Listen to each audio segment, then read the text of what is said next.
तो स्टूडेंट इस chapter number 3 में हम सिंपल बात करेंगे जो मोस्ट इम्पोर्टेंट है एग्ज़ाम के हवाले से, ठीक है ना।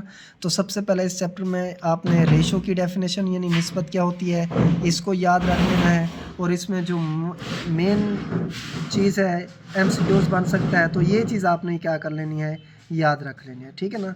तो ये एग्जाम्पल इनको भी देख लेना है इसी तरह से। ये एक्सरसाइज 3.1 में ये मोस्ट इम्पोर्टेंट है, आपने जस्ट इसको देख लेना है, ठीक है ना। और इन क्वेश्चंस को लॉन्ग के हवाले से जिस तरह से ये क्वेश्चन ठहरा है इसको भी देख लेना है। चलो ये भी देख लीजिएगा लड़कियों वाला, ठीक है। और इसी तरह से ये क्वेश्चन भी आपने लॉन्ग के हवाले से देख लेना है।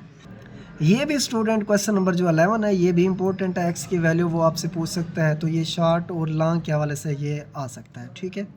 और इसी तरह से तगय्युरात तगय्युर माकूस यानी वेरिएशन, डायरेक्ट वेरिएशन और इन्वर्स वेरिएशन की डेफिनेशन भी देख लें। स्टूडेंट आप चाहे आप प्रीवियस 20 टू 25 ईयर यानी आप ये देख लें 15 से 15 साल पीछे अगर आप कोई भी मॉडल पेपर उठाएंगे ना, उनमें ये जो मैं क्वेश्चन आपको बता रहा हूँ वो सारे के सारे इसमें इंक्लूड है, ठीक है ना। तो इनको आपने याद रख लेना है, ये क्वेश्चन नंबर 1 और क्वेश्चन नंबर 2 को, ठीक है ना। और बाकी इसमें से जो है ना लॉन्ग के हवाले से है। स्टूडेंट एक्सरसाइज 3.3 के ऊपर अगर हम बात करें तो ये एक्सरसाइज इस चैप्टर की समझ लें जान है, ठीक है ना। मेन टू से ये मोस्ट इम्पोर्टेंट है। तीसरा मुतनासिब ये इस हवाले से जो है ना क्वेश्चन 100% है, कल के पेपर में देख लीजिएगा आए पड़े होंगे। इसी तरह से आपने इनको अच्छे तरीके से तैयार करना है, ठीक है ना। यानी इस एक्सरसाइज में मौजूद हर क्वेश्चन को आपने अच्छे तरीके से देखना है। ये क्वेश्चन नंबर 3 और क्वेश्चन नंबर 4 को अच्छे तरीके से देख लेना है स्टूडेंट ये एक्सरसाइज 3.4 के ऊपर बात करें तो ये एक्सरसाइज लॉन्ग के हवाले से है, ठीक है ना। ये शॉर्ट के हवाले से वो आपसे क्वेश्चन नंबर ये 1 के ऊपर जो पहले 2-3 पार्ट है शॉर्ट के ऊपर भी, शॉर्ट के हवाले से भी पूछ सकता है। वैसे ये लॉन्ग में लॉन्ग के हवाले से मोस्ट इंपॉर्टेंट है ये क्वेश्चन जितने भी दिए गए हैं।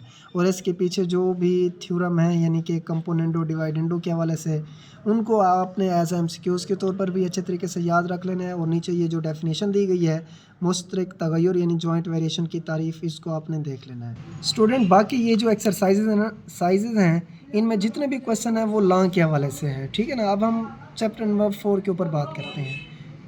स्टूडेंट चैप्टर नंबर 4 के ऊपर बात करें तो इसमें जो बेसिक जो 2 एक्सरसाइजेज है ना पहले उनको आपने देख लेना है, ठीक है ना। उनको तैयार कर लेना है अच्छी तरीके से।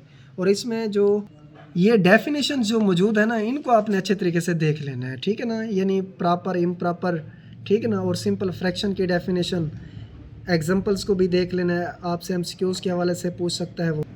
और इस ये जो सरगर्मी दी गई इसमें से वो आपको क्वेश्चन शॉर्ट के हवाले से दे सकता है, कह सकता है कि वो कहेगा कि इम्प्रॉपर फ्रैक्शन को प्रॉपर फ्रैक्शन में कन्वर्ट करें, यानी इसको गैर वाजिब कसर को किस में तब्दील करें, वाजिब कसर में तब्दील करें, ठीक है ना।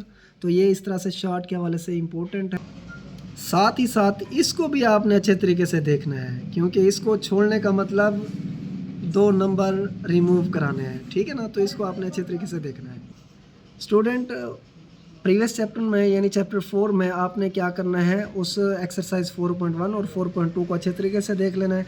और इस चैप्टर नंबर 5 की बात करें तो इसमें इंटरसेक्शन, यूनियन, इनकी डेफिनेशंस को आपने अच्छे तरीके से याद कर लेना है, ठीक है ना। ये बाज़-औक़ात क्वेश्चंस आए पड़े होते हैं, ठीक है ना। तो ये आपने ए सेट दिया गया नेचुरल नंबर का, ठीक है ना। तो बी क्या है हमारे पास, होल नंबर का सेट। इनमें हमने डिफरेंस ये कैलकुलेट करना है, यानी फ़र्क के हवाले से ये क्वेश्चन इंपॉर्टेंट है, ये भी आते रहते हैं एग्ज़ाम में।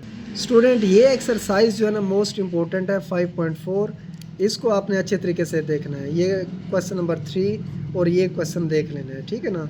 ये क्वेश्चन नंबर 3 और ये क्वेश्चन नंबर 1, अगर 1 आपसे हो जाएगा तो मुझे यकीन है ये आप क्वेश्चन नंबर 2, 4, 5 ये कर सकते हैं, ठीक है ना। और इसमें तीसरा क्वेश्चन इंपॉर्टेंट है। स्टूडेंट ये डेफिनेशन यानी बाइनरी रिलेशन क्या होता है, सनाई रब्त, ये चीज़ें देख लेनी है आपने। तफाउल क्या होता है, मैपिंग, ठीक है ना। और इसी तरह से 1-1 फंक्शन, ऑन टू फंक्शन, ये चीज़ें भी आपने अच्छे तरीके से देख लेनी है। स्टूडेंट ये 5.5 ये मोस्ट इम्पोर्टेंट है, आपने पहले 4 से 5 क्वेश्चन इनको अच्छे तरीके से तैयार कर लेना है। ये मोस्ट इम्पोर्टेंट है ये क्योंकि आता भी रहता है। और इसी तरह से ये भी क्वेश्चन है। स्टूडेंट चैप्टर नंबर 6 के ऊपर बात करें अगर, तो इसमें आपने क्या कर लेना है, डेफिनेशंस भी मैं आपको लोगों को बता देता हूँ, जिस तरह से मीन की डेफिनेशन है, मोड की डेफिनेशन है, और इसी तरह से अरिथमेटिक मीन। इनको आपने इनके फार्मूलाज़ को और इनकी डेफिनेशंस को अच्छे तरीके से याद रख लेना है। सात क्या होती है, मयारी इनराफ क्या होता है, और इस लॉन्ग के हवाले से ये 6.3 मोस्ट इम्पोर्टेंट है। क्वेश्चन नंबर 4, 5 और ये 6, इनको आपने ज़्यादातर ये 4 और 5, ठीक है ना, इनको अच्छे तरीके से याद कर लेना है, अलिफ और बे पार्ट इन दोनों का, ठीक है ना। और ये 6 को भी देख लीजिएगा, ठीक है। स्टूडेंट चैप्टर नंबर 7 के ऊपर बात करें, जिसका नेम है इंट्रोडक्शन टू ट्रिग्नोमेट्री यानी तकोनियात।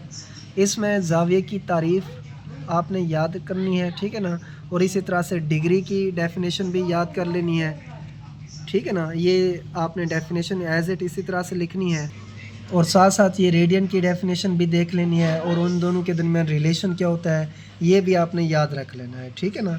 ये डेफिनेशन आपने ये देख लेनी है, और इस तरह से को टर्मिनल यानी जाविये क्या होते हैं इनको देख लेना है। और इस एक्सरसाइज में क्वेश्चन नंबर 4, 5 को अच्छे तरीके से कर लेना है, 2 और 3 को भी। और इसी तरह से ये जो है MCQs के हवाले से भी पूछा जा सकते हैं और शॉर्ट के हवाले से भी, ठीक है। आर्क लेंथ के हवाले से स्टूडेंट ये क्वेश्चन आता रहता है, ठीक है ना। तो ये फार्मूलाज ये आपने देख लेने हैं, और इनके क्वेश्चंस भी इसी तरह से ये देख लेने हैं। ये 7.2 में यानी 7/2 में ये क्वेश्चन नंबर 1, 2, 3, 4 को, और इन चीज़ों को अच्छे तरीके से अंडरस्टैंड कर लेना है। इनमें एक बात का ख्याल रखना है स्टूडेंट, जिस तरह से इसमें लेंथ हमने फाइंड आउट करनी है, ये जो थीटा दिया गया ना एंगल, इसको आपने तब्दील करना है सबसे पहले रेडियन में, ठीक है ना। रेडियन में कन्वर्ट करना है, उसके बाद ही आपने इनको वैल्यू को असाइन करना है फार्मूलाज में, ठीक है ना। स्टूडेंट ऐसे गलती करते हैं तो ये फिर अकॉर्डिंग टू बुक जो है ना सोल्यूशन इसका नहीं आता, जिसकी वजह से नंबर मिलने के चांसेस मिनिमम होते हैं, ना होने के बराबर होते हैं। स्टूडेंट इस एक्सरसाइज में ना ये एज MCQs के तौर पर आ सकते हैं, और ये भी इसी तरह से ये लॉन्ग के हवाले से क्वेश्चंस हैं जितने भी हैं इसमें, ठीक है। और इसी तरह से इनको भी देख लेना है। ये आपसे लॉन्ग में पूछा जा सकता है sine square plus cos square equal to 1 के होता है, ये देख लेने हैं जस्ट आपने। लॉन्ग के हवाले से वैसे 7/4 का भी नाम आता है, अगर लॉन्ग के हवाले से देखें तो ये इंपॉर्टेंट क्वेश्चन ठहरे हैं, ठीक है ना। इसके लास्ट एंड पे ये भी इम्पोर्टेंट है लॉन्ग के हवाले से। तो स्टूडेंट आपने क्या करना है, ये जितने भी चैप्टर 1 से 7 तक मैंने आपको एक ही वीडियो में ये चीज़ें बता दी हैं, और इनके लेक्चर भी मैंने कंपोज किए हैं ये आप लोगों की खातिर। आपने क्या करना है, सबसे पहले इस पूरी बुक के MCQs एंड पे जितने भी MCQs हैं उनको आपने अच्छे तरीके से तैयार कर लेना है, ठीक है। तो इन्हीं में से 100% है कि पूछे जाने हैं आपसे MCQs, और इसी तरह से शॉर्ट भी आपने अच्छे तरीके से करने हैं जितने भी मैंने आप लोगों को बताए हैं, ठीक है ना। बाकी इंशाल्लाह अल्लाह ताला खैर करेगा, और मुझे उम्मीद है आप सबका पेपर इंशाल्लाह अच्छा हो जाएगा। ओके, अस्सलाम वालेकुम।